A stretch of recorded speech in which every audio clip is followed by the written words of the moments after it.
unavailable aircraft, an Airbus A350-1000 with Virgin Atlantic. That aircraft is operating on behalf of Virgin Atlantic to land station.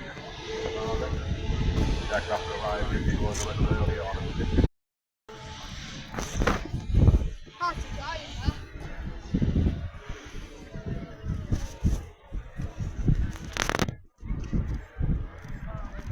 Good landing, but I should be Las Vegas.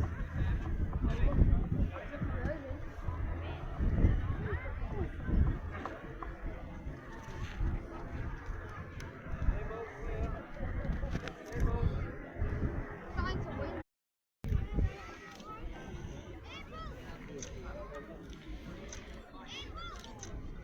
It's done like 2 hours here, but it's not that bad.